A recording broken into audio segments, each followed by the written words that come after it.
নমস্কার। আজ যেটা রান্না করব সেটা হচ্ছে পুরোপুরি শীতকালীন সবজি দিয়ে। তবে এখন 12 মাসে এসব সবজি পাওয়া যায়।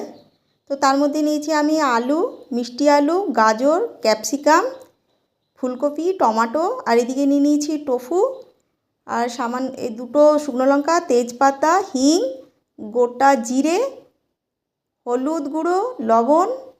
এদিকে আছে তোমার এই যে সর্ষের তেল, এদিকে আছে এক মুঠো ধনেপাতা, এদিকে আদাটাকে আমি গ্রেট করে রেখেছি, আর এদিকে আমি 4-5টার মতো কাঁচা লঙ্কা চিড়ে রেখেছি, একটা টমেটো। বাস, এই আমার উপকরণ। প্রথমে আমি তেলটাকে গরম করে নিলাম কড়াতে। তেলটা ভালো করে গরম হয়ে যাওয়ার পর আমি টোফুটা ভেজে নেব। তো তোমরা এই রান্নাটা পনির দিয়েও করতে পারো।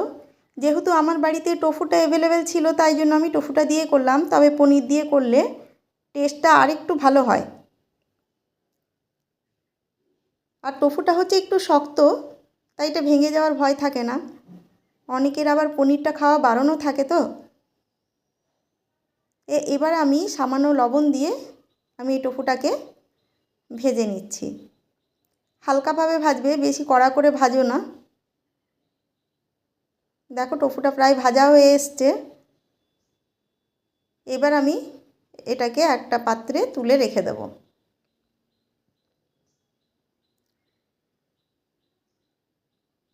এই রান্নাটার বিশেষত্ব হচ্ছে বেশি আমি কোনো সেরকম মশলা ইউজই করিনি। দেখো এখানে একটা তেজপাতা দিলাম, দুটো শুকনো লঙ্কা ফোড়ন দিলাম।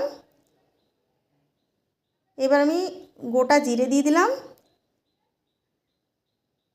আর এইখানে আমি হাফ চামচের কম হিং দিলাম। হিংটা দিলে নিরামিষ রান্নাটার গন্ধটা অনেকটা কেটে যায়, যার জন্য আমি হিংটা ইউজ করি নিরামিষ রান্নাতে। একে তো নিরামিষ, তারপরে দেখতেই পাচ্ছ তেল মশলা দুটোই খুব কম দিচ্ছি, কিন্তু খেতে অসাধারণ লাগে। তোমরা যদি একবার রান্না করে দেখো আর খাও তাহলে বুঝবে।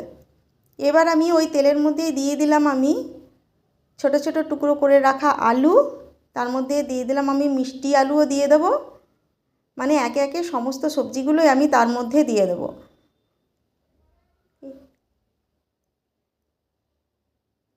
এটা একটু ভাজা ভাজা হয়ে গেলে, যেহেতু এটা একটু শক্ত প্রকৃতি, এইভাবে এরপরই আমি দিয়ে দিলাম গাজরটা। আগে এইগুলো দেবে যেগুলো শক্ত হয়। তো এর মধ্যে তোমরা কিন্তু ওই ব্রকলি বা বিনস ইউজও করতে পারো। আমি ওই দুটো ছিল না বলে তাই দিলাম না।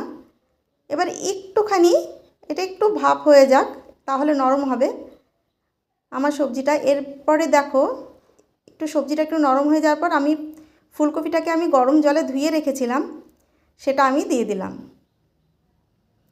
যেহেতু তেল কম ব্যবহার করছি, তাই ফুলকপিটাকেও কিন্তু আমি আলাদা করে ভেজে রাখিনি, এর সঙ্গেই আমি ভাজবো।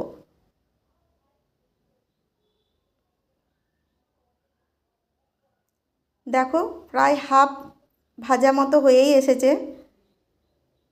খুব একটা যে বেশি ভাজা হবে তাও না। এভাবে নেড়ে চেড়ে তারপরে আমি এর মধ্যে দিয়ে দিলাম আমি পরিমাণ মতো লবণ দিয়ে দিলাম, আর দিয়ে দেবো আমি হলুদ গুঁড়ো। এবার ভালোভাবে আমি হলুদ আর লবণটাকে সবজির মধ্যে আমি মিশিয়ে নিচ্ছি। একবার কম তেল দিয়ে মশলা কম দিয়ে এইভাবে রান্না করে দেখো। এবারে আমি দিয়ে দিচ্ছি তোমার লঙ্কার গুঁড়ো, আর দিয়ে দিলাম একখানা টমেটো কুচানো। দিয়ে ভালোভাবে আমি এটাকে নেড়ে চেড়ে আবার আমি কিন্তু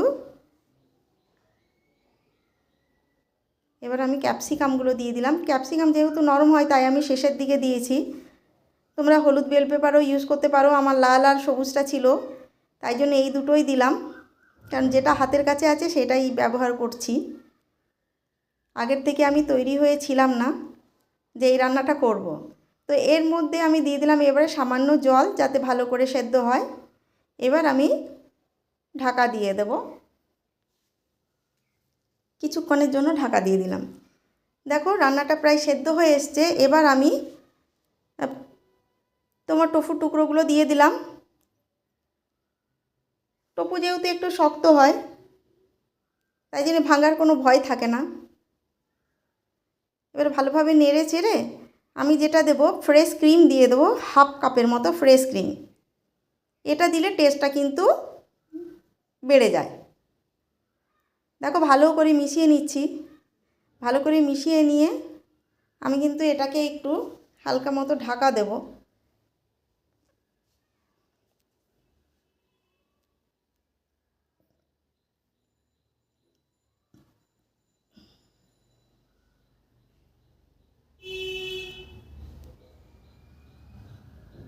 একটু ঢাকা দিলে আস্তে আস্তে মিশে যাবে। এবারে দেখো পুরোপুরি আমার রান্নাটা হয়ে এসছে, একটু গ্রেভি ভাবও এসে গেছে। এবার এর মধ্যে যেটা দিতে হবে, 1 মুঠো মতো ধনেপাতা কুচানো, আর 4-5টে যা তোমাদের ইচ্ছে সেই রকম কাঁচা লঙ্কা চেরা দিয়ে দেবে। আর দিয়ে দেবে মশলার মধ্যে কি আছে, ধনে জিরে ভাজা ধনে জিরের গুঁড়ো আছে, সেটা আমি ছড়িয়ে দিলাম। এর মধ্যে আমি গরম মশলা ইউজ করিনি, ঘিও ইউজ করলাম না, কোনো কিছুই না, সেই রকম মশলাও ইউজ করিনি, তোমরা দেখতেই পেলে। কিন্তু খেতে এটা অসাধারণ লাগে। আর এটা তোমরা গরম ভাত বলো, রুটি বলো, পরোটা বলো, সবার সঙ্গে ভালো যায়। একটা নিরামিষ রান্না কিন্তু অসাধারণ খেতে হয়। তোমরা অবশ্যই এটা রান্না করে দেখো, তোমাদের খুব ভালো লাগবে। আমি আশা করছি তোমাদের খুব ভালো লাগবে। আর যদি ভালো লাগে আমার রান্নাটা, অবশ্যই একটা কমেন্ট করো আর লাইক করো। তাহলে আসছি।